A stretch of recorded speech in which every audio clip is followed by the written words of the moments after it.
This story I'm about to tell you happened a long time ago, back when I was a student at an old, rather rundown art school. It's an experience that has stayed with me, a shadow lurking in the back of my mind. And even now, sharing it makes my skin crawl. What I saw that night I can't explain. I don't know if it was a ghost, a trick of the light, or something my tired mind conjured up. But I do know this: when I tell you what happened, you can decide for yourself. The school was called the Crestwood Academy for the Arts, a place with more history than funding. The buildings were ancient, with ivy crawling up the brick walls and floors that groaned under every footstep. It was the kind of place that felt haunted even in broad daylight. Our final project for the semester was a huge undertaking.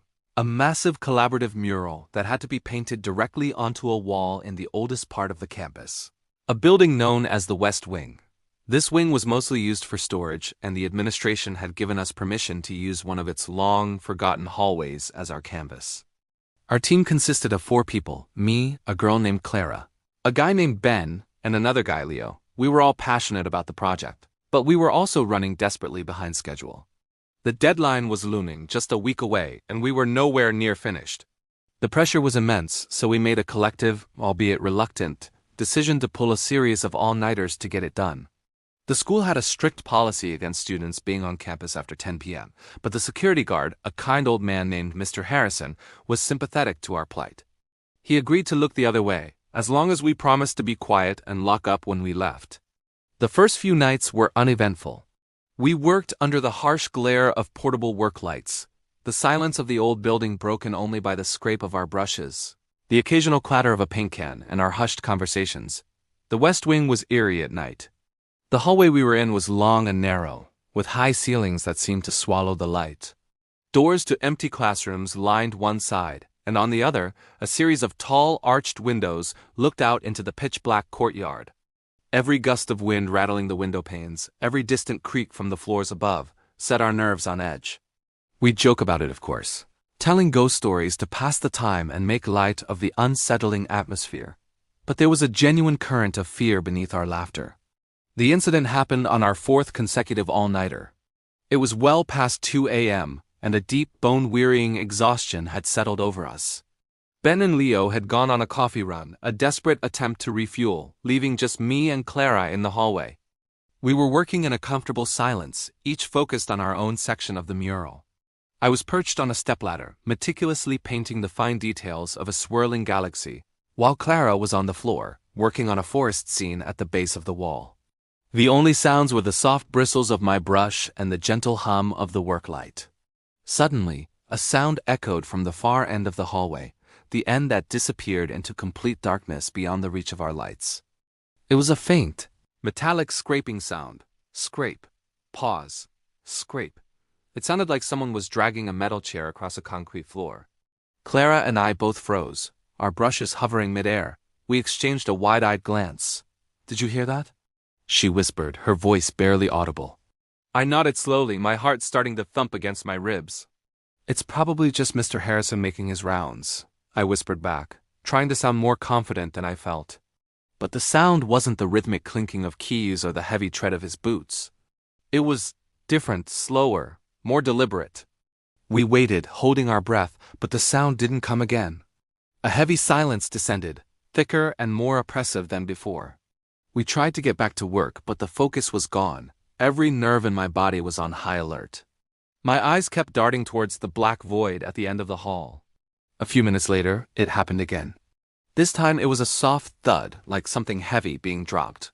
It was followed by a faint, almost inaudible giggle. It was a child's giggle. That's when real, cold fear washed over me. There were no children in this building. There shouldn't have been anyone in this building besides us and the security guard. "Okay, that's not funny," Clara said, her voice trembling. She stood up, peering into the darkness. "Ben? Leo, is that you? Cut it out." Her voice echoed down the long corridor, and the only reply was a profound, unnerving silence. My mind raced, trying to find a logical explanation. Maybe some other students had snuck in. Maybe it was an animal. But a child's giggle?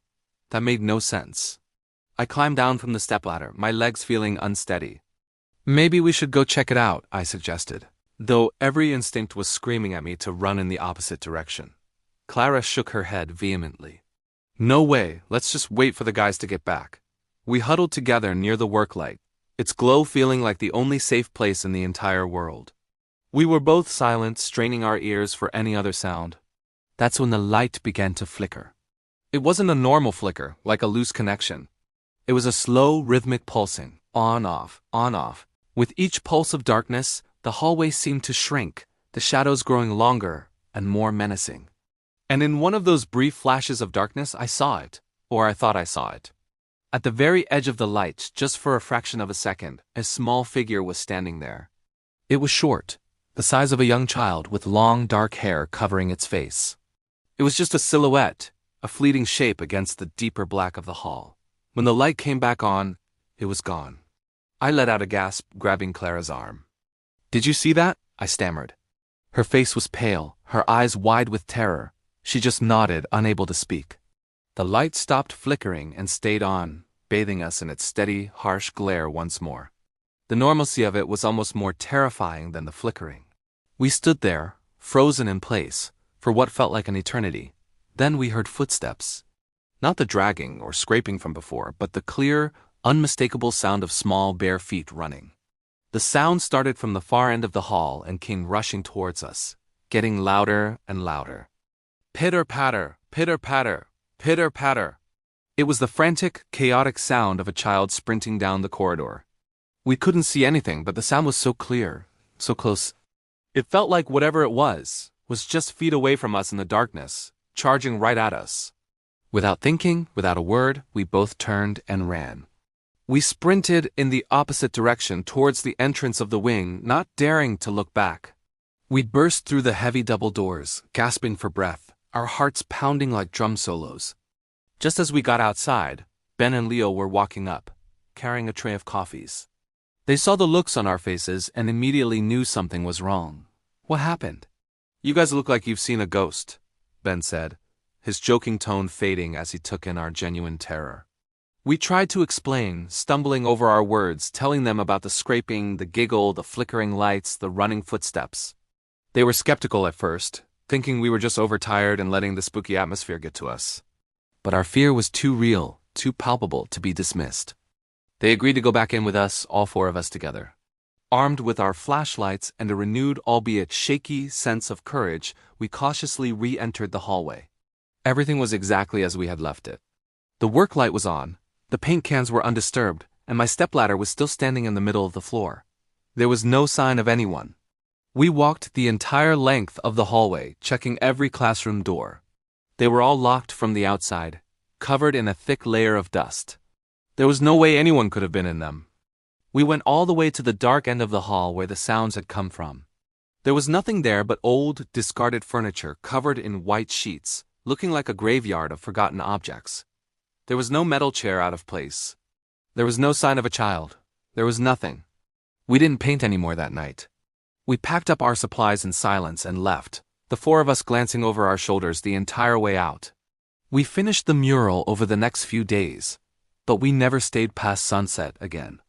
We worked during the day, in the bright, comforting light of the sun, surrounded by the normal hustle and bustle of the school. We never heard or saw anything unusual again. We asked Mr. Harrison if he had heard anything that night, or if anyone else had been in the building. He swore he had been the only one, and his rounds had been quiet. I've thought about that night a lot over the years. We never found a logical explanation for what happened. Was it a shared hallucination brought on by stress and sleep deprivation? Was it some elaborate prank? Or was it something else? Sometimes I wonder about the history of that old building, about the people who walked its halls long before it became an art school. Maybe it was the ghost of a child who once lived or died there, forever running through the dark, empty corridors. I don't have any answers. All I have is the chilling memory of that night, the sound of those small, running feet, and the fleeting image of a dark silhouette in the flickering light. And that, I can assure you, is more than enough.